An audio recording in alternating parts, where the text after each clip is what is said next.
Called Drum, and I was like, "Where was you in?" I heard it, bro. What happened? I was like, first responder my ass. You were like second, right? So I told him, I was like, before I get off the phone, it's not that hard. And he was like, "You're never gonna let us down." I was like, "Nah, not at all. I'm gonna call you forever and tell you house fires are easy before." Hey, other side of the badge, episode 2. Yeah. Appreciate y'all. It's good. Let's freestyle, Rick. Go. Yeah. Let's go. It's episode 2. Episode 2. Yeah. Sorry for the wait. Oh man, edit all that. Take all that out. That's why you laughing. Huh? That was it. My bad. Go ahead. Yeah, we were. No, look. Episode 2, the other side of the badge. Sorry for the wait. I know you guys been patiently waiting. We appreciate the love, the feedback. That's been awesome for us, putting this together. It's been kind of it's been a journey, but it's been one hell of a journey, and I love every step of it. Yeah. I mean, it's been so exciting. It's been nerve-wracking. Like one night I didn't sleep because I was so excited. It's like, man, this shit is awesome, and we love it, and we love it. We appreciate it. I think we're gonna give you guys a little bit of proper introduction of who we are. So start off with. Start off with Jordan. Okay. Oh, you are? Oh, yeah. That's a nah. How are you? I'm 35. I'll be 36 in a couple weeks. Yep. Anyway, Notice. see, Sam, reality check. Intro. Jordan Schultz. If you really know me, Jordan, whatever, JRDON. Born and raised here in Denver. Place middle school, GW. Grew up in that area, which is Southeast Denver. I don't know, whatever you want to call it. Getting into first responder? Is that what we're talking about? Well, you just background. walk through your journey, man. Really. Attended GW. I met Drumgo first. He's class of 08. Don't hate. I'm trash. He was a hooper. I played football, so you always had that high school beef. You don't talk to basketball players, you don't talk to football players, but we always pass and set us up to each other. I hooped 2 years out of the 4. Got to know each other. Graduated 2007. I was fortunate and blessed enough to go to school in Missouri. I played football, Division II level, and was out there for 4 years. I actually survived that Joplin tornado. Oh, yeah. Killed over 100 people or plus. It was crazy. That's helped out a lot, actually. Yeah. When that happened, man, it was, I don't know, tabletop. We might bring it up today or tomorrow or next episode, but it was crazy. The aftermath of it was, handing out pizza that stood 6-7 feet tall, handing out water, like all the football players and teammates we did. Huge shout out to former Missouri Southern Brandon Williams, hopefully a Hall of Famer, Baltimore Ravens, and he got a ring with the Chiefs. That was our teammate. That dude I watched literally carry trees off of, property. So that was crazy. Got back to Denver after college and, trying to find a career and a job downtown at the clubs. You might have saw me, View House, Chloe, 24K, Sweet 200. Remember that. Yeah. You chased a dude down the street. Remember that? Allegedly. Wow. I'll never forget that, bro. Do not commit a crime with Marcus. Do not commit a crime with him. Heard that story at all. Yeah. You were outside. I do remember. Yeah. And I was like, "What's up, Jordan?" And you took off. I'll talk to you in a minute. Took off. Chased this dude down the street, tackled him, got on him. What he did, boss. He threw a brick through the window, and the owner said, "Yo, if you catch this guy, I'll give you $1,000 cash at the end of the night." And I was about to wasn't making nothing. 1,000 sound good to me. So I got dude. I made $1,000 that night. I did. But I was just trying to find my way as a career, and I remember I got a hold of drum, and he made Denver Fire, which I thought was off the chain. And I'm asking questions left and right, calling you left and right, and you got me ready to take the test. Took the test. I scored 90, 91. I was like, I'm gonna be a firefighter with drum go. Didn't get selected. Right. And he had the bright idea. He told me, we were just laughing about it. He said, "Man, take the police test. It's no different. They ask the same question." I was like, I don't know, dog. I don't know about all that. Like, I'm not going to believe you. Right. And he's, just take it, stay sharp mentally, stay ready for the test and the written and the interviews. And I'm like, it makes sense. I'll do it. So I'll go down and I'll take the test at Civil Service City. And next step, they're like, "Hey, congratulations, you willing to do lie detector?" I'm like, "Okay, all right, cool." Drug test, so whatever. Yeah. Polygraph, background check, psych test, all that, right? All right, Jerome, what's the next fire test? He's like, "I don't know." It's like, "Well, the academy start next week, dog. So we better figure it out, man." And here we are, man. I actually went the PD route. It's no secret. I'm not ashamed of it. You know, I wouldn't say I lost friends. I lost acquaintances because, they're friends. They still support you. I know the backlash that it can have, but at the same time, I'd rather y'all talk to me than, go out there and not trust somebody or have a bad encounter, a bad interaction. So, yeah, that's how I got into law enforcement. His fault. Yeah. That was the first time. That was The first time I took a PD test. Yeah. Usually when you take fire PD test, you got to take it 2-3 times minimum. yeah. Yeah. That was the first test I took, and it took off, and I don't regret it one bit. Yeah, That's what's up. I can't do another job. I tried it, and I'm back at it. So That's what. Oh, no. how you doing? I gotta go. You gotta get a second off, second over. I got all this. Yeah, got more grade than me too. I mean, I'm so you thought he was older than? Yeah, I'm like, what? I'm bald and fully gray under here. So, Marcus Gibson, born and raised east side of Denver till I die. Gang banging already. Just who I am, man. Went to Cole and Manual. Graduated from GW. That's where I met these two. We called them the Schultz before school started. That was crazy, man, because this man was larger than life when we met him. Cap still is. Cap. Man, you was a man. Went to GW my senior year because Manual High School closed. That's when I met Drumgo. He was my mentor. Actually, he was a junior and I was a senior. He was my mentor. And just was my friend ever since then, man. He was just my guy. He was my rival, and then he became my teammate, which is so weird, man. Like, he just don't, and he didn't think of it as a rival because he beat me in everything. So, but man, every game, like, he was like, okay, when we play George, like, all right, got him. So it was cool to be his teammate. It was so fun to be at George, meeting these guys and lifelong friends. I had my friends that I came from Manual with, and we all went to George together, and now we're all like brothers. It's awesome. I went to college for a year in South Dakota. I don't remember none of it. I made some great friends. I was just not in the zone there. Came back, started working in the freight industry. I made great money, but it just wasn't my calling. And again, I did the same thing. Drum go. I was just like, it's time. And I remember you was like, hey man, this is real. This ain't no, like, this ain't for fun. Like, you got to focus in. I'm like, bro, I'm ready for all that. What does it matter? Like, I did my ride alongs at 23s and 3s. Yeah. First call at 23s ride along, man. Remember that guy on the highway? Yeah. Man, that's crazy. So, what are 23s and 3s? Because you know they're going to ask, right? Station 23 and Station 3 in Denver. Yes. And I said, this is where I'm at. This is where I need to be. And it was awesome. So that's crazy. Took the test, passed the first time. COVID hit. I got put on the reserve list and then got on in 2021. And here I am.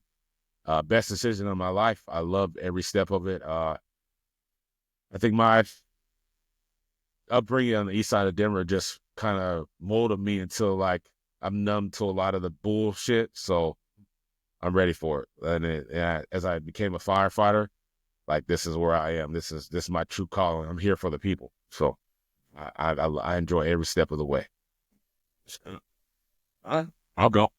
Same as Sean Drumgo. I grew up in northeast side of Denver, so that's over kind of like that Laurie, Montclair area. Pretty much grew up there my whole life. Went over to Hill Middle School, went to George. Obviously, I met you guys there, graduated in 2008. He thought I had all I didn't go, but that's what no. edit that. Take that part out. So I've been wanting to get on the job, as we call it, as you refer to the departments as the job. So I've been wanting to get on since I was 4 years old. Just growing up over there off of Colfax, and basically on Ida 14, the firehouse that I grew up seeing, and that was just it. I would always get stuck in the elevator as a kid, and that was for me enough to say, you know what, I want to do that. So that was kind of what started the story for me. Worked at Sonic, did little jobs leading up to it, nothing too crazy. Yeah. But then getting on the job at 21, for me, that was it. Now, crazy to think 13 years later, doing it now, which is crazy. So getting to do that and getting to do it, obviously, with Marcus is dope. Man. It's crazy that we haven't actually got to work together yet still, which is, we did. we taking got shit together. It's a different story. Yeah. We've also run some calls and everything else. So, Yeah, we did downtown. so yeah, it's just a little intro, I think, about me. Man, the zoo. You can say you the zoo, man. You was in the zoo, man. Oh, well, Everybody knows when we say the zoo, they gonna know where we talking about. I didn't even know you knew about this. Oh man, I was in the zoo, man. All my friends was in the zoo, man. Yeah. We was in the zoo. The zoo in the concrete jungle is what we called it. Right. Trenches. You lived on one side, it was the concrete jungle, and then the zoo was on the other side. Man, it was Trenches. good times. Yeah. You want to talk merit, rank, anything like that? Positions? Man, I'm just a regular firefighter on the backstep. I'm a mucker. A mucker, huh? That's all I am. Riding on the engine? Hell no, I'm a truckie. No offense to my engine buddies out there. I love y'all. We're trucking. Down to the Oh, so yeah, I'm doing all the real firefighter work. We got all the heavy tools, every equipment. I'm gonna do get a minute. We're first inside the building, and we don't have time to figure out what nozzle I'm using. I'm already in there, so I like that. Let's go. Chill, man. Hey, you doing great, dog. I'm just a firefighter myself. That's it. So just What's the thing? you got in the front seat, just all shotgun. That's it. Watch by your LT. I don't even know. I'm a sorry, LT. I'm very thankful for that. So I've been a lieutenant the last 2.5 years, almost 3. So That's one of the youngest though in the city, man. yeah, Like, that's third youngest. That's crazy. it's a big city. This ain't nothing to scoff or no chopped liver. So congrats. Thank you. Appreciate it. Man, talk about what you. Yeah. But you don't try to overshadow that. Like Those 7 years out there. oh, dog. This is more than that 'cause I did 2 in another state. Yeah. I don't want to get canceled, but basic patrol started out as that. No, there's no quota for speed tickets and all that. I'm not even in the traffic unit, but basic patrol, you go to burglary, robbery, domestic violence, lots of domestic violence. Scary, sad statistic. The Denver Broncos lose, your DV is through the roof. It's sad, but it's real. Yeah. Went from patrol to the proactive unit, looking for, stolen cars, guns, drugs, things of that nature. Then I went to the larger proactive unit that covered the entire city. So when we get into the office or whatever, you get emailed either from, SARS or actual chief. He'll say, hey, we're having issues here. Need you guys to show presence, do this. And it's either high drug crime or it's either stolen cars. Believe it or not, I think Colorado's made top 10 in stolen cars and they're still on that list. Yeah. So lock your cars up, stop trying to preheat your cars because it's cold outside. And then you go, oh, my car's missing. Common sense, man, don't do it. Like just freeze, put another coat on or something. But, We also work those riots. We work those riots. yeah, the riots in 2020 was crazy. Lots of fires throughout the whole city downtown. And that's when Drumgo and I ran into each other just nonstop, literally putting out fires in the city. Mm-hmm. Just getting hit with rocks, getting hit with fireworks. I think that was one night firework. I don't know, it was between my legs, man. It went off, firework, boom, pants caught on fire. I freaked out because I thought I lost my boys for a minute. But we're all one piece now. Yeah. So that was crazy. But yeah, we had crazy times on that. Yeah, we got some crazy stories. As far as awards, we all have them. We don't really talk about it. I'm fortunate to say that I do have a life-saving award. Being a firefighter is not that hard. But here we go. Story time. Oh, God. Here we go. Then I went to moved to another state. Became a cop out there, and I was awarded the NAACP First Responder Award in the community. So I thought that was pretty huge. Damn right. Yeah. See, that's dope. Yeah. Damn. Mom hangs it up in the house. I don't even talk about it, man. Just do your job. Damn, bro. I can do that today. Yeah, man. All right. Yeah. That's significant though, man. That's something It's like huge. Yeah, it's nice. Like huge ceremony. You know, a lot of politicians and bigwigs like chiefs and all that are there, but you know, it wasn't like, you know, some Action Jackson. It literally, to get into it, lady calls. It was a mental health call. She was suicidal. She was Middle Eastern, I think Pakistan or Right. Iraq. I can't remember which one, but she wanted to commit suicide. She couldn't provide for her child, and we'll call him Mo right now just to cover his identity. Yeah. We show up to the house and she's furious, pissed off. Right, she's still on the phone with the call taker, and you know, she's talking to me and she just, you know, has a kitchen knife and she's like, I'm gonna end it. And I'm like, you know, let's talk. So I'm talking to her, soften the voice up a little bit, let her know we're here to help. And she opened up all the cupboards of her house, nothing. She had a plate of rice in the refrigerator with mold over it, right? And they haven't had a decent meal in 5 or 6 days, right? Mo comes downstairs, sees us, man, he's just happy, right? Kids like to see the uniform, the badge. So we were just talking to him, playing. And that's one of those calls where you're like, you got to step out and take a minute, get your shit together. Right. Gather your mindset. So I called my sergeant and I was like, hey, Sarge, we're going to be on this one for a while because we got to really help her out. Like, because if we leave, what happens? That's, you know, because unfortunately, it's not illegal to kill yourself, right? She had a plan, but is it worth taking her to the hospital on a mental health hold or actually try to help her and fix the situation, right? So I wasn't going to sleep that night doing something like that. Called up Sarge. He shows up, and we actually convinced her to hop in the car with us. We go to Walmart, and I think we dropped $600-700 in groceries, boots, clothes, shoes. And you think your child is happy during Christmas? This kid was happy to get a box of cereal, Yeah. right? Reese's Puffs to be exact, right? To the cereal too. It's facts, right? All you other barn animals eating Lucky Charms out there, you need to be on a mental health check. Right, but no, he was excited, man. He picked all his cereal, all the chips and junk. But you know, obviously, we gotta give him some fruit and nutrition, right? Some real stuff. But it wasn't even a thought to do it, right? I was blessed to, you know, be fortunate. My family is taken care of. I have groceries. I have a roof on my head. Same thing with my partner that covered me at the time and my sergeant that came. So we all split our credit cards and we did that. And it's not like everybody looking for no damn recognition because we didn't even have it on body worn, right? Yeah. Like, it's no one's business at that point. No crime is being committed. Yeah. This was a positive interaction, so you're not even trying to record that. So I guess that caught wind the mayor at the time. This was in Utah.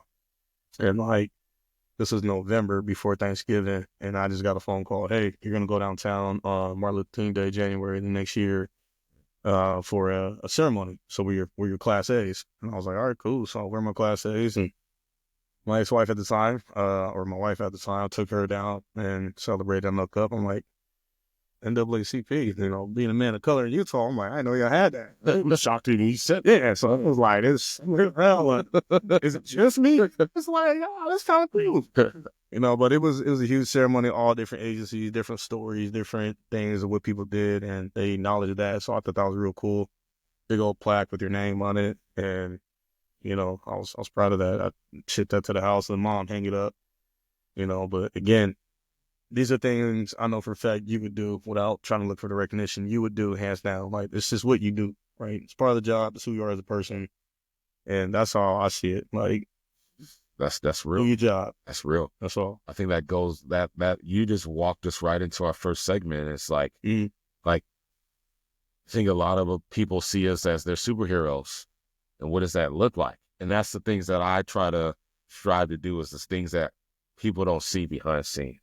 Mm. Like that thing, those things carry and weigh on me a lot, you know. It's the little things that matter, you know. Obviously the city we're in, we had a huge migrant problem. To go into a little story time, you know, and it wasn't too far from here. And I just took it upon myself. I gathered up everything I could that I didn't need. And I just drove it down there and I just gave it to those people. And we were talking about people who didn't know you, didn't care, and they were just happy to get stuff. Mm-hmm. And then just the little things, man. And I did it one time and it was a snowstorm. And little kids are coming at me because they're from the South and they didn't have even shoes on. all they had was sandals. And my son I was like, I just gathered all his stuff and I took it down there. And the first time I went, this lady came to me, she's like, I had 3 little girls and I need their stuff. I said, I'll be back. I just went to the store. Yeah. I just got some more stuff. Yeah. Then I came back home and I loaded the truck up with just everything else. Took it back down there. And then this guy's like, I need some boosts. I'll be back. Mm-hmm. Give me a second. And then I remember I called one of my friends up, my best friend Chauncey. I was like, hey, man. Shout out Chauncey.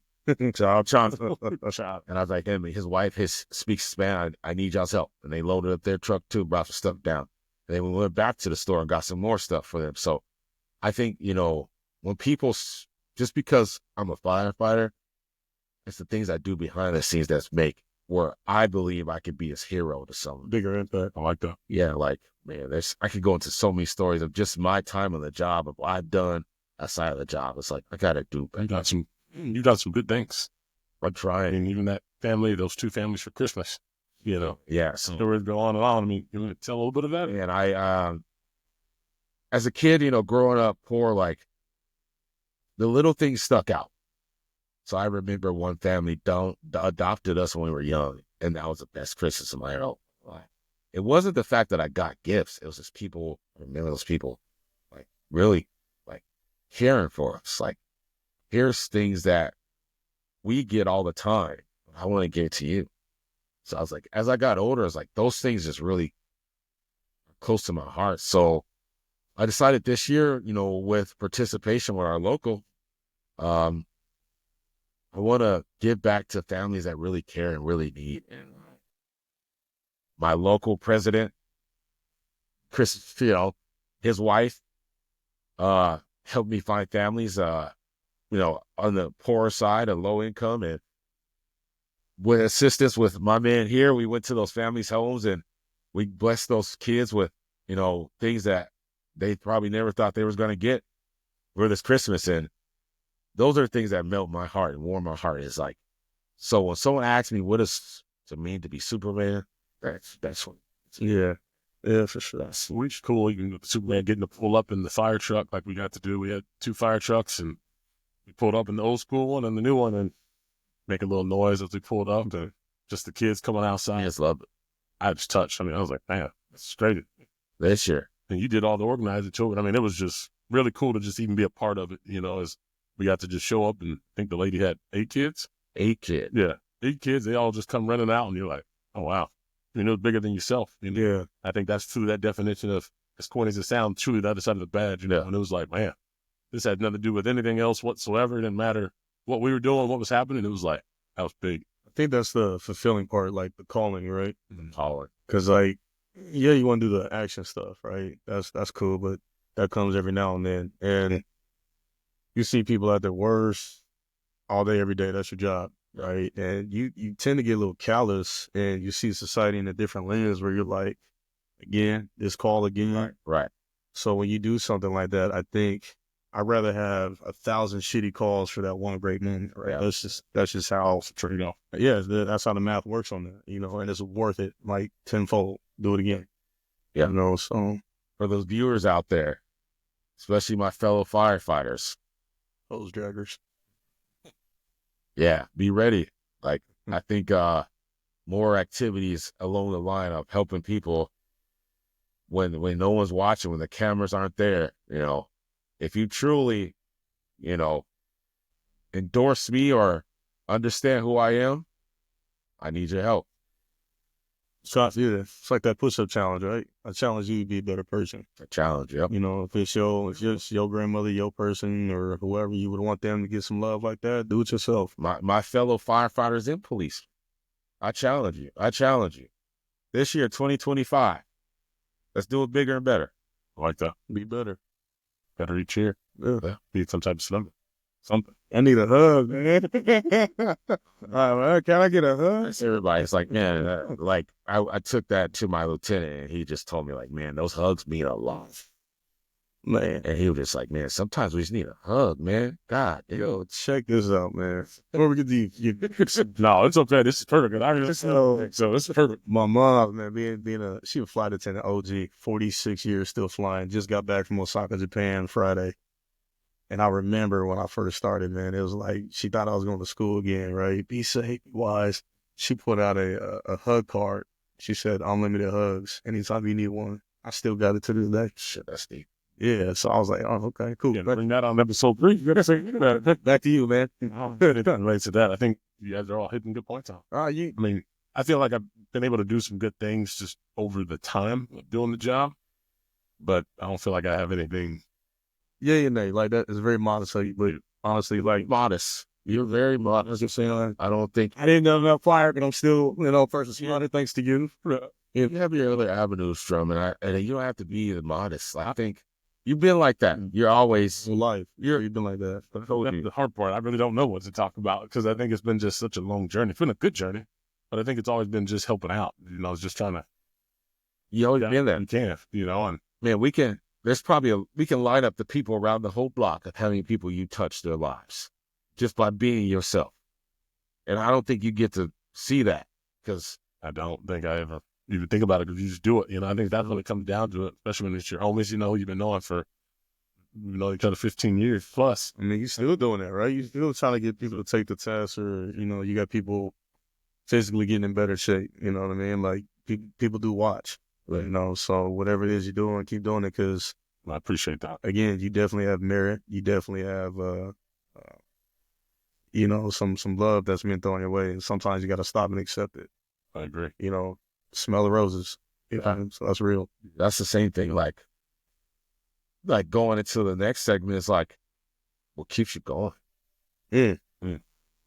And so let's break that down. Let's break that down into several topics, that's big, several segments. So listen to me when I say this and how I'm going to present it is I think it's deeper than what is surface level because we all can get back.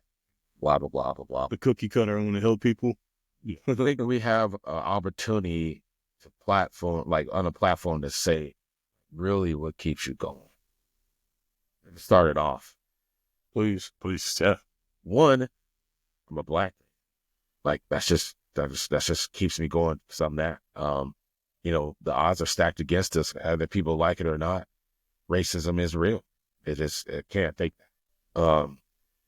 I think 2 is like he don't see it, but just the people that look up to me, and I didn't know that.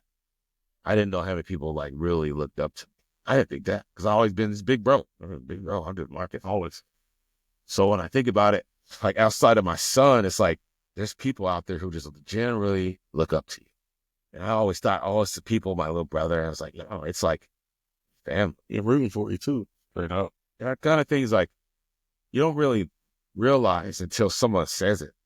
It's my older cousin, man. This guy, I look up to him. He's like, no, little cousin, I look up to you. I'm like, what? I'm a little cousin. He's like, and he's just like, man, you do this, no one, you volunteer, you do all this stuff. And I was like, just because I like to do that. He's like, but you don't have to. And that's the part where I'm second. The second part is like doing things you don't have to. I feel like we have to do our job because we love it. But there's also things that we don't have to do. But for me, I don't like to don't have to. I like to do it all. And I feel like I was put here to do that. That's just me. That's what keeps you going. Keep me going because the don't have to's are my first to's. See, I think about you and I really so much in this regard. We're just growing up with single moms, that had to take care of just everything and siblings, and we were just had to do it. I think that's what really I think back. It's just my mom. She's working at Wendy's, and she was making her $3.80 an hour. But it was one of those ones where it was like she would come home and it was just me and my sister, and it'd be like, all right. So even getting to do this job, it's like that's who I feel like I keep going for. Those days that you're tired, you're exhausted, Your why. Yeah, Your why. That's the why for me. Where it's like, yes, you could help people all day, and I think as I think back on all these things, it's like. But I think of my mom a lot in the family piece and where you're like, that's what keeps me going.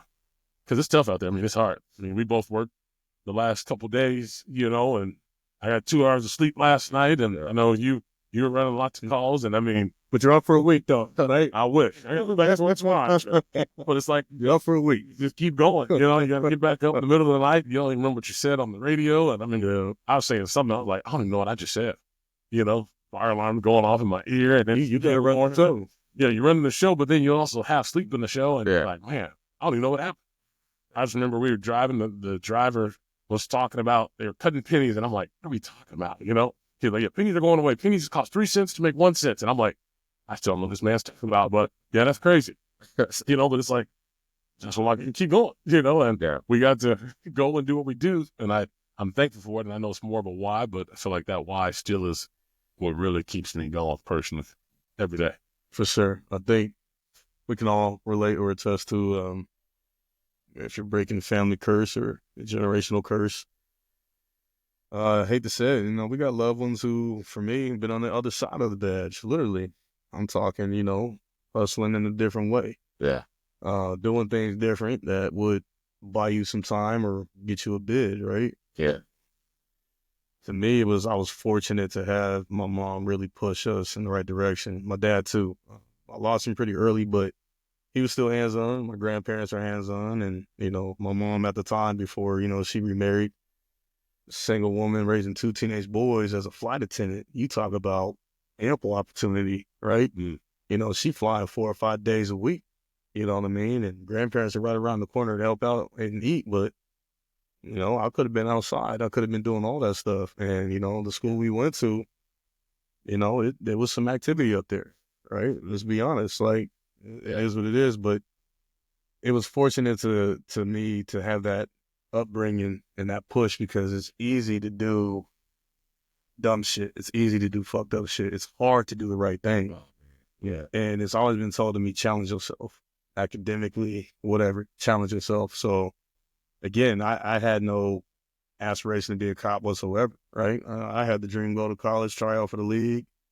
Man, I did a small little walk-on, and man, before I know it, they crossed my name off that list, and I said reality hit, right? Yeah, I remember. Yeah, in Baltimore. That's I was like, oh, shit. Up and say, yes, Baltimore did not work out. Felt my hair, too. I was like, I'm a new man. Watch this. But, you know, it's honestly like challenging yourself every day. You know what I mean? Again, it's easy to kick it with the homies. Like, my dad passed of cancer. I was in college. I was ready to come home. I was ready to scrap all of this, man. Like, I'm going to go kick it on the east side, whatever. You know, go kick it in the hills, you know, whatever. It's easy to be surrounded by that kind of stuff. And it's no knock on anybody who went that lifestyle. It is what it is. It's just an easy influence and the support system that you're yearning for as a child, but unfortunately it just wasn't the right way to do it. So again, there's no knock on anybody who went that route. It's just, I had cousins who, you know, picked up a different color and that were calling me, I'm proud of you. I'm like, for real? Yeah. I was like, you sure? Like, I thought I'd never speak to you again. Like, nah, you broke the curse. Right. Proud of you. First in the family. Keep it going.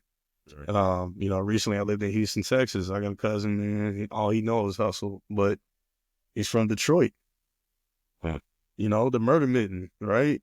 Shit, he was coming up. It was tough out there. BLF was real. You know, that stuff was real out there. So to hear him go through what, you know, whatever it is he had to go through in his life, to say he was proud of me, I was like, damn, to hear cousins over here say that, brothers, sisters, whatever, mom, that was my fuel. That's my fire. Yeah. So that's why I keep going, because people are counting on you.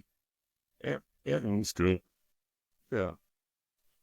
I mean, just to piggyback off of that, like, thinking about the people as we walk through life or went through life, of the route we could have went.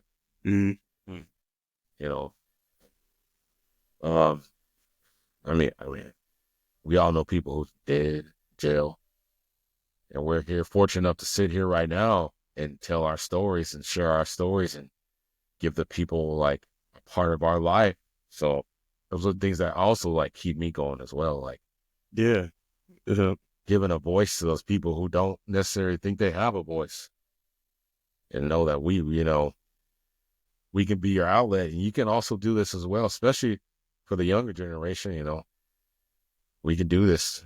That's real. And to interject on that, you know, we all listen to podcasts. I mean, this is a hot thing right now, and can't remember who I was listening to, but they brought it up within, this generation of kids, whether black, white, Hispanic, whatever, right?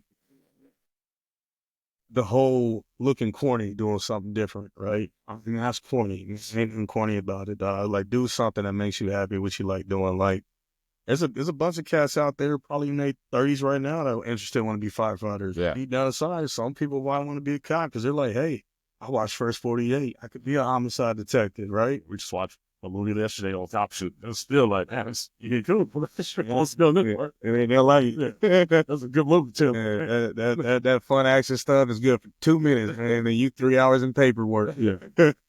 But it's, I say just do it, man. Like, who cares what people say? Some folks think it's corny, cool, whatever. You know what I mean? But you gotta, what's their life look like? Yeah. Shit, we still playing video games. Is that corny? Like, whatever. I don't care. Can I ask you how you dealt with your father's? Oh man, I don't think I ever stopped dealing with it. Right. I equate it to working out. Right. The weight never gets lighter. You just get stronger. Right. So dad had cancer. Folks. Yeah. Write that down. My pops had cancer. That was tough. I think found out I might have been junior, senior in high school. So go to college, and I just remember my dad was taught to play ABA, Denver Rockets. Like he was putting up numbers. And before he got the chance to go to NBA, blew his knee out. Back then you had that scar from your shin to your thigh, right? They put a screw in, right?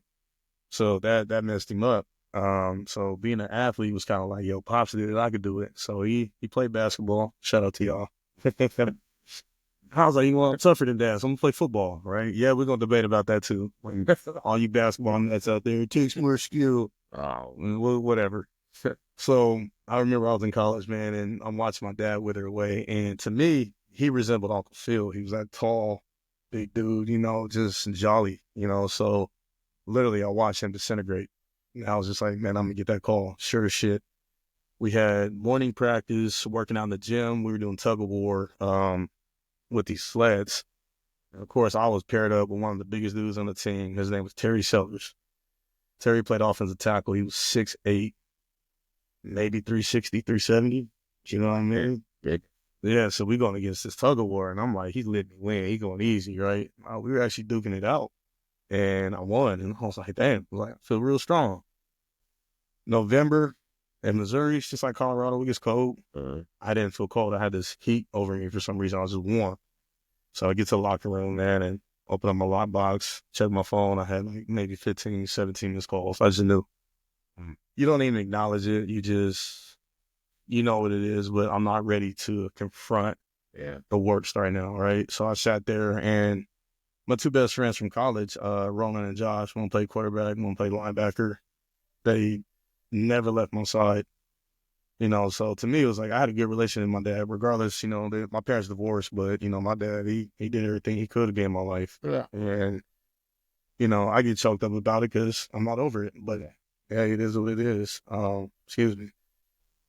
But I say this to those who lost a parent. It's okay. It's okay not to be okay. And it's your job to do better than them, regardless, right? So one day at a time, that's what I say. That translate to your profession, and you can just hold your head up high and be like, you know what? Just one day at a time. That's it. That's all you can do. So with the job, like, I love it because it is a calling. Like, I understand the history behind law enforcement, how it started. I get that when it comes to the Black community. I understand what's going on in the media today. You got some shitty cops out there, all right? But you also have some really good ones. And again, the media is going to go with what fuels the country, right? Right now is hate. So they want to show something to fuel that hate. But to me, it's like I've done some really cool stuff, and I'm able to educate my friends and family when they have questions. Like, hey, man, I got a question. Cool. Let me tell you how this works, right? Yeah. Since you're so hot-headed right now, right? Your 2 minutes of dumb thinking is going to cost you 20 years of your life. It's not that serious, right? So I enjoy the fact that I can speak to friends and family and educate them like, hey, man, don't do that. Well, how come cops do this and this and this? And, you know, I break it down like if I was in that situation, what I would do. I can't speak for every officer, right? And I'm not going to either. Like I said, there's some stuff out there I've seen where I'm like, fuck are you thinking? Right? And then I see some things out there where I'm like, how come they don't put that on the media? Yeah. See? Like MLB All-Star when it was here in Denver. Back in 2005. Or what was it? 21 was MLB All-Star. No, MLB. That's it. Yeah. Yeah, MLB All-Star. I was on the call, or I helped out with it. SWAT was there. Long story short, there was a dude that had a hotel room checked out that oversaw Coors Stadium, right? And I shit you not, dude had 14 plus rifles on the wall, 20 some odd guns on the bed.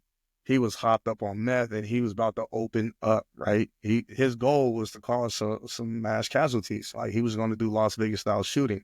You'll never hear that, right? Because the George Floyd riots was happening right before, and a year later this happened. The media don't care about that. They don't want to hear, hey, they potentially stopped a massacre. Right. They don't care nothing about that. No. My team personally, we stopped a group of white supremacists that were going to drive their truck into a Black Lives Matter protest, right? Media got a hold of it because we made the arrest, right? They don't want to show that stuff. Yeah. You know, and I've seen some protests that are friendly. Black Lives Matter on the Capitol grilling, playing music. It was cool. But then you got those who want to stir some shit up, right? As soon as the protest is over and the sun go down, freaks come out at night. And that's exactly what happened. You know, but you just gotta take the, you know, with a grain of salt with this profession. You're gonna have people who hate cops, and that's okay. Like they may have had a bad experience, right? If I can change that for one person, I'm cool with that. Yeah. Right. I can have a million shitty contacts, man, and somebody's gonna be like, man, F the police, all this and that. That's fine. Yeah. This ain't personal. At the end of the day, I'm here for a reason. Who called me? You and someone else called me because of your actions, your behavior. Take accountability for it. Yep. You know, that's just how I see it. But I'm not going to speak for any other officer. I just give my opinion and my expertise. Yeah, man. How do you mean? If you don't want to, I can speak on my side of it real quick and we'll go to it. Like, experiencing trauma outside of the job and then trying to like still do your job. You know, recently my best friend lost his mom. And it was like, Mom. Mm-hmm. And it hurts. It hurts. It hurts. I gotta be strong for him because I know his mom would tell me to be strong. I don't know how to be strong because it hurts that she was young. And I applaud you too, because I haven't lost anyone close to me yet. It's been tough. I wasn't ready for it. You have to keep being you. Keep being there for your friend. Keep being you. These are said. Oh yeah. Of course. I mean, that's tough. Of course it is. Like, I applaud you too, and I understand if you don't want to go into it. That's tough. Yeah, but hold off for now. It's tough. Yeah. Mm-hmm. Yeah, it's tough. Okay. Parents, siblings, relatives. Yeah. Close family friends, like I know you did as well last year. I think you have to have this. This is what you have to have, right? Called you every day. Yeah. He called me all the time. Like, the divorce. This dude was on the phone all the time. Hey, you all right? You good? Yeah. Go. Well, when he went through whatever it is he went through, hey, talk to me. And I know his voice. Yeah. All right. Like a dispatcher knows us. Yeah. If I'm panicking, dispatcher gonna be like, what the hell wrong with him? He usually cool. Yeah. No different. Yeah, you picked up on all those things. Yeah. Yeah. And it's like, as men, right? Not even just black men, but as men as a whole, the tombstone courage, I'm fine. Right. So you be like, Marcus, man, what's up, man? How's your day today? How you feeling today? What do you say? All right. We fine. Yeah. All right. It's always good. Yeah. We good. We good. The word all right is not all right. Yeah. All right. Right. So, you know, I would hit him up. Hey, man, Trent, what's going on? I'm all right. Yeah. No, you're not. No. No, you're not. Right. That's why it goes to show how important that community is, though. You know, I think You gotta have it. it don't matter what color you are, whatever it is, you know, it's men, women, but that's with men, especially just having that community. Yeah. And women do know how to express themselves, and they do know how to pick each other up. Like, they can go to a girlfriend or somebody and know exactly what to say and they get uplifted. But like, Do we do it differently as men?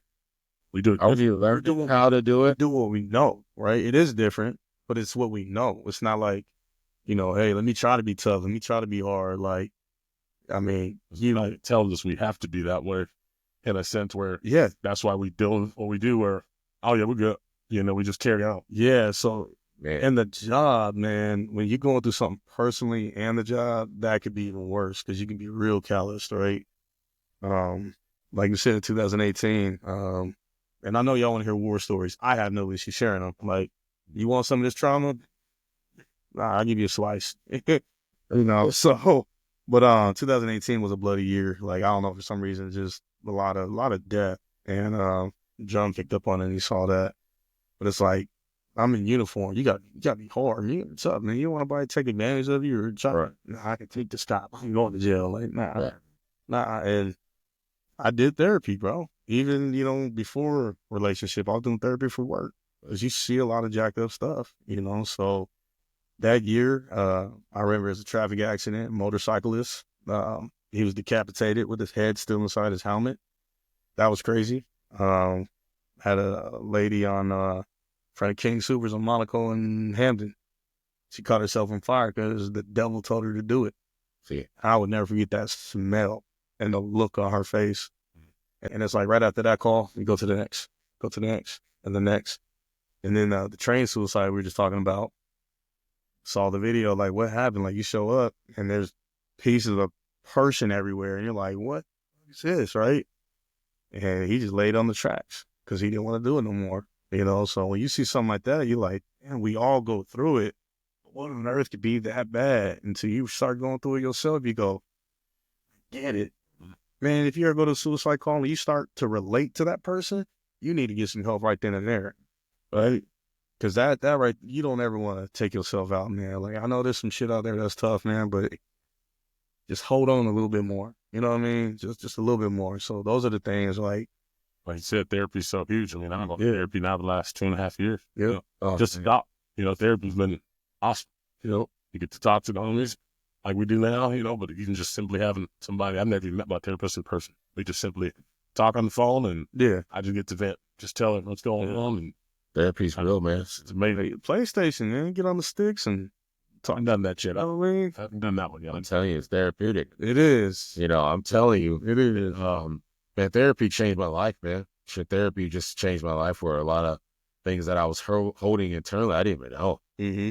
I didn't even know about. And it's just like, man, once you start diving deep, you're like, damn, I didn't even realize, I didn't even pay attention to those things. And it's like, then you start seeing the tendencies of why you're doing things. It's like, oh shit, I fucked up. I need to get some help. And yeah, so I encourage therapy. All those black men out there, viewers, therapy. Oh yeah, yeah. And I got some homies too. They ain't brothers, but they my brothers. You know what I'm saying? They said the same thing. Like, again, shout out. We have to push it for the black community because that's our That's our back platform. But to all men, like, All men. we just want to make this apparent, man. Like, you got to continue being somebody's husband, somebody's brother, somebody's uncle, X, Y, Z. Just another day. You know what I mean? You got to be there. So take advantage of that and just talk it out. Find somebody and handle it, man. Yeah, other side of the badge, man. Hitting that home. Like, seriously, we have to, as men, all men, try to make sure we're covering all bases of life. You know, we can't be one side of it. Yes, we do a great job with some badass police and firefighters, but we have to make sure we cover everything. Yeah. Which leads into the next segment. Let's get it. The people want to know a little bit more about a personal life. And that's not, you know, I'll tell them marry a kid and they, you know, No, she went through that. You going to But it's not relationship wise. all right. Or what do we do outside of our job to like keep us on track? We're just like, so for me, you know, I love to travel. Yeah.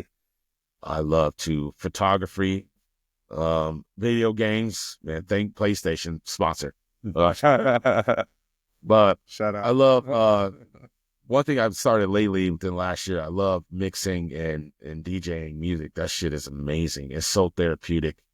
I love gadgets, electronics. So like, those things, like, it's my time, my me time. As I get away, and just have my time, my me time. And especially when I'm traveling, I bring my camera, I'm snapping photos. I got all my cameras, so I think that's something like men try to steer away from, as we go through our journey as well. It's like finding your personal relaxation. I'd say for me, that's good, by the way. I like that. Mine's been traveling as well, just a little bit, getting to can catch games, sporting events, and it's always been a lot of fun. I look forward to those times when you just get to, when you work those 9 days a month at the firehouse. It's nice when you need those 22 days to be away. That's crazy. No, that's the math. That's 31 days if you count the math. I know. Yeah, we work as a firefighter. We can come back and touch that schedule. I so goddamn, it's your fault. Travel and getting to spend the time in the gym and everything else. I mean, it's a good thing, and I do look forward to just that time away to do those things, Man, that is amazing. Whether it's at home and getting to just relax. I mean, I'm one of those people that truly just like sitting on the couch and just watching TV. Doing nothing, right? Doing nothing. And it's nice, even getting to go out to eat. I'm a big foodie. I'll just get to go try some food out and relax. That's one thing about you. If we can name a restaurant, you buy. Yeah, I'm a big Yelp. Yes, I can look it up and tell you, I'll look at the pictures and give you a quick little opinion of it, and that's my thing. So that's what I said for me. You might be onto something, dog. Nah, that's actually a real a thing, Yeah. Like foodies, like they travel. You don't have no TikTok. No. I have no.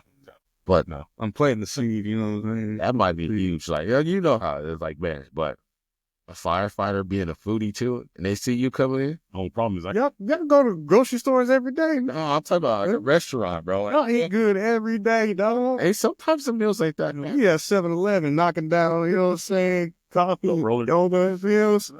Oh man, the roller torpedoes is crazy, man. Like don't eat that.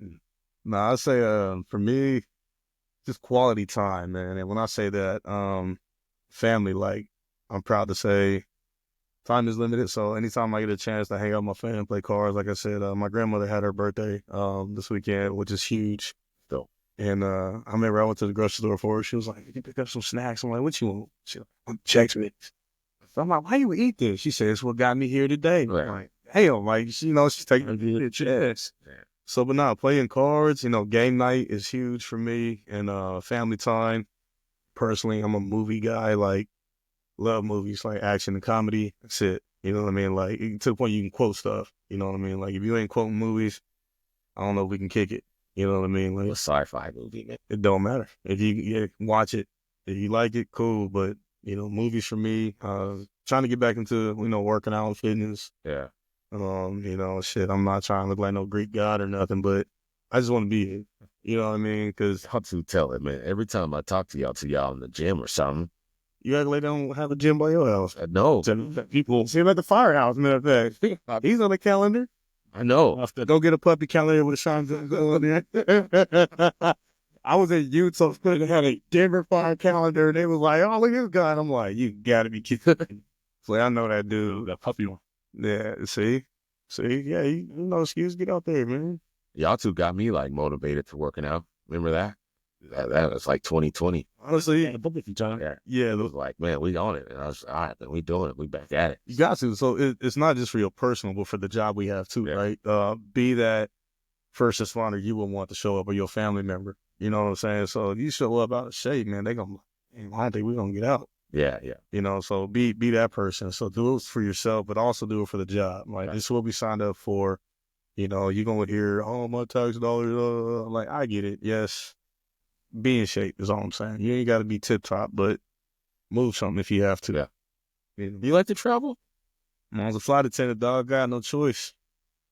What's the last place you been? I know you went on a cruise. Grand Turks. How's that?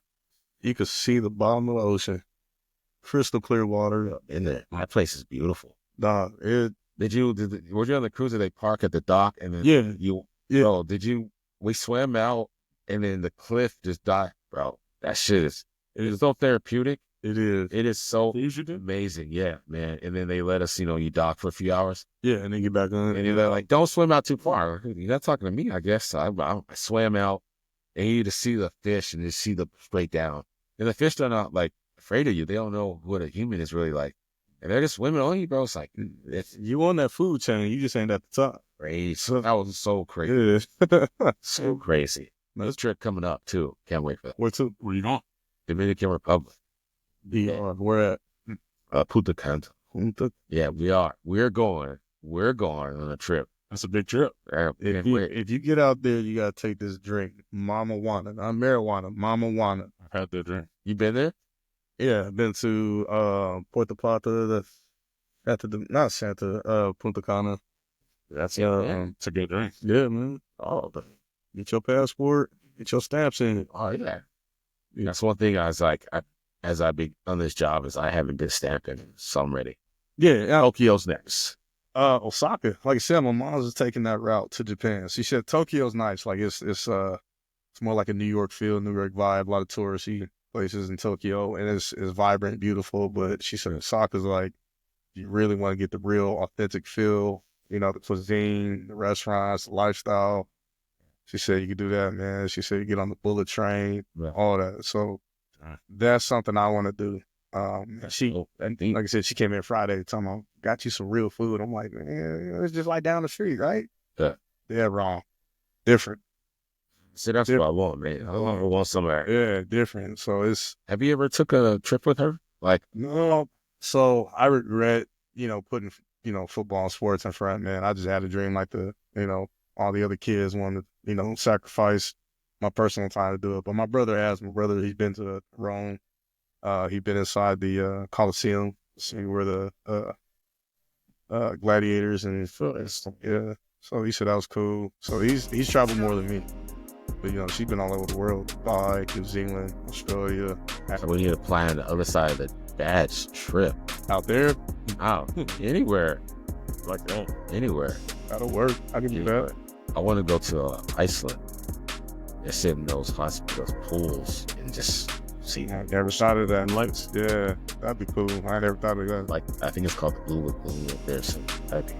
Yeah, I like that. Yeah. what's up? People have been asking for a war story. See, that's something like, we love y'all, but I personally won't share a lot of those war stories because that could be any of us, and I don't want somebody to feel like, oh, they just left. Like, there's some stuff that I just feel like, I'm sure there's some house fires, right? With a good. house fires are like tough though too. That's that's their whole life. Go. But you saved a life. Yeah, I can say that. Me personally, like, okay, a war story I'll tell is like, They want you got full gear on. What's it like? How hot is it in there? Like, what's it like? so I'll tell a war story. Like, my first time seeing a double motor vehicle accident with multiple casualties. Yeah. At 25, they were going southbound. Mm-hmm. When we pulled up, you could just tell there's no way that's there's no. But me being with firefighting, I think I was a few months off probation, so damn, no time. Pop the back window, and there's one person. You can look in there, you can see the front two they're gone. But the guy in the back was alive. So my instincts kick in, like, oh my God, how'd you survive this? Let's go. So I end up grabbing the guy, kind of dragging him out. And for some odd reasons, like, the paramedics that were there were just like, I think they're kind of like in awe that I'm really doing this, like pulling this guy out, like, and they're just standing there. They're just like, go fucking stretcher, like, Fine work. do something. Yeah. Don't just watch me. I didn't get a follow up if that guy made it, but that was one of the most, like, to give you guys a story. That was a lot.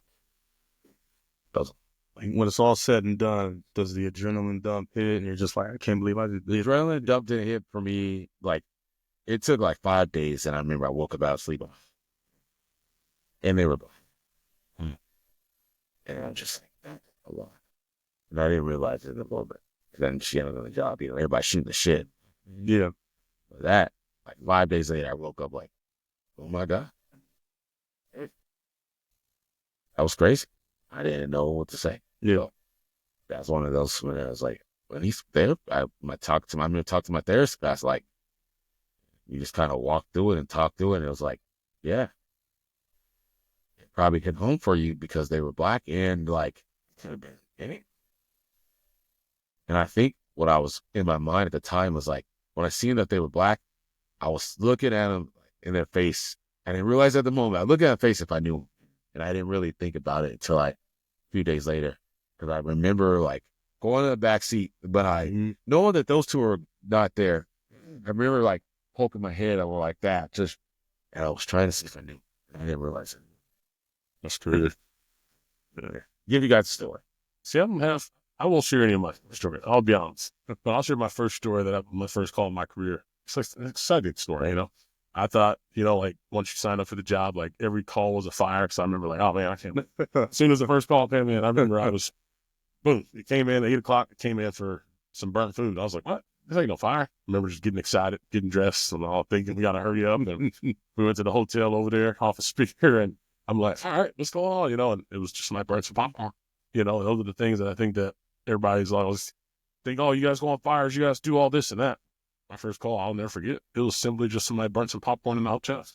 And we had our gear on, we had everything. And I remember everybody was looking at us, and I was like, cool, you know, smiling ear to ear. And that really just some popcorn? Yeah. You know, so those are the things that I always tell stories, especially when I talk. Mom, like I always tell her some of the stuff. She's like, how did it happen? I like to tell the stories where you just can't believe it. You know, and that sounds silly. But like I said, I don't have any war stories in me that I want to share, but that's one I always just like to share to me. I mean, to be just me. That's just me. You know, everybody's different. I think that's the cool thing about what makes us get to be on the other side of the badge. I think we all get to tell our story in different forms of it, and I think that's what helps me. Is I think when you leave, you get to almost put those stories in the back of your mind, and you almost forget about them. And I think that it's kind of a good thing, but it's also kind of embarrassing. But at the same time, I'm suppressing it to the point that I can't really tell you what kind of calls I went on yesterday outside of that sound fire alarm at 3 a.m. Yeah, I shared the and I know people are genuinely curious how shit goes. Like, what were you thinking? What was this? What was that? Like, you know, you was the first one called my house fire, right? Yep. Hey, easy work, easy work. Nah, what? I remember the address and everything. Yeah, it was right by the station. I was working at District 3 by DU on University, right? And I just logged in. I was on swing shift, which is like from 2 to midnight, whatever, right? So I'm getting on the computer. I'm logging in, brand new, right? I think I just got on, you know, off of FTO, right? So I'm by myself. I'm like, shit, there's no one here to tell me what to do. And I'm in the parking lot, and I look up, and I see black smoke. And I'm like, somebody probably burned something grilling. It's nice outside, summertime. And that smoke got heavier. And I was like, that's weird. So I was like, oh, you're a new guy. You don't know what you're talking about. But I get on the radio and I ask dispatch, hey, is there any fire calls or anything like that in the area? She's like, nah, nothing. And one of my guys at the time pulls up next to me. He's like, Schultz, you see that? I'm like, yeah. He's like, let's go check it out. So, all right, cool. So we took one of the back roads, pull up. And as we get to the front of the house, the left side of the house was engulfed in flames. And there is a wood ramp, so you could tell somebody was wheelchair bound, right? So it was access for a wheelchair. So me and one officer pull up, then call for another one. Another guy pulls up. So there's 3 of us on the scene, and we're getting closer. So I go up to the window. You know what I mean? Like, let me do the announcement. You know, everything. So we got to boot the door. No liability. So I go to the window. You know, Denver police. Anybody inside? Help! Fuck! You got to be kidding me. Right? And I look at my 2 cover cars, man, my partners, right? And they're like, did somebody say something? I was like, boot it, right? So one guy's trying to shoulder it, but it was a heavy door, so he backs up and kicks it below the doorknob, boots it in. And we look in, he's in a wheelchair, and that was the electric wheelchair, right? So he's strapped in, right? And the first thing you're thinking is, why let me cut him out of this, right? He's like, no. And I'm like, what's up, dude? I got to get you out of here. And he's like, no, I forgot his medical condition, but if you lay him down in a certain position, asphyxiate, you know, he can have a seizure or something like that because, you know, he is a reason he's in that chair. So we're like, all right, cool, man. Get on out of here. Let's go. He's trying to manipulate it. It ain't moving. I look down where the little switch on the battery is, start messing with it, turn it on and off, like anything. He's like, nope. let's push. So we're trying to push, and I didn't realize how heavy they are. Oh yeah. Right? It's like the best way I can explain is like if you got a small car, or if you ever had a car break down on you, a small one, and you got to push it. That's what it felt like, right? Heavy. So as we're inching the wheelchair to the front door, and I learned this from you: fire don't kill you, smoke does, right? Yep. So I'm getting lower and lower, not realizing I can't breathe and why I can't stand up. So as we're pushing them, front door flies open. We could hear fire in the background. Right? We're like, hey, they coming. And you hear a crack, like almost like a gunshot, right? And I'm like, hey, is there anyone else inside this house? She said, nah. I said, what's that noise? She said, it's my oxygen. It's in the kitchen. I said, dog, what are you talking about? He was like, I got 100 gallons of oxygen in the back kitchen. And I was just like, I ain't no firefighter, and I ain't the smartest guy in the world, but I do know oxygen and fire equals boom.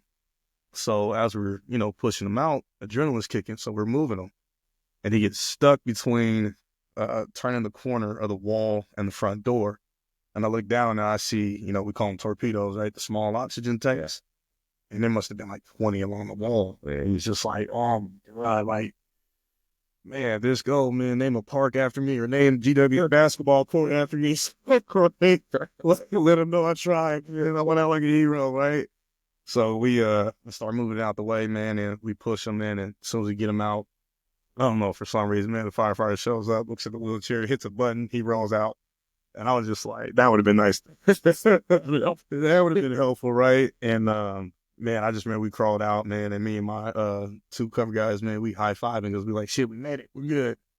And they're like, nah, y'all got to go to the hospital. Like, nah, we're good. And I started coughing and spitting, and it was black. Yeah. And I was like, that's not good. And I look over, and man, the other two officers, same thing. Yep. They're like, you guys got soot. You was inhaling all that. We got to get you checked out. So you got to go to the hospital, right? Yep. And, they tell you, you can call your family. You try not to call on the city phone, right? Because you have these protocols with your family. Like, hey, you see this number, it's not good. Right? If I call you off this number, it's an issue. But I call them my personal. So I'll call, family at the time and my wife at the time. And obviously, they don't ever want to hear that. They're trying to be calm, but like, hey, just so you know, I'm fine. I'm headed to the hospital, XYZ. And they show up and they don't see that you're smiling, right? They see you in a gown with that shit all hooked up on you and all that, right? And I called Drum and I was like, where was you with? I heard it, bro. What happened? I was like, first responder my ass, you were like second, right? So I told him, I was like, before I get off the phone, it's not that hard. And he was like, you're never going to live this down. I was like, nah, not that. I'm going to call you forever and tell you how hard and easy before. Hey, other side of the badge in episode 2. Yeah.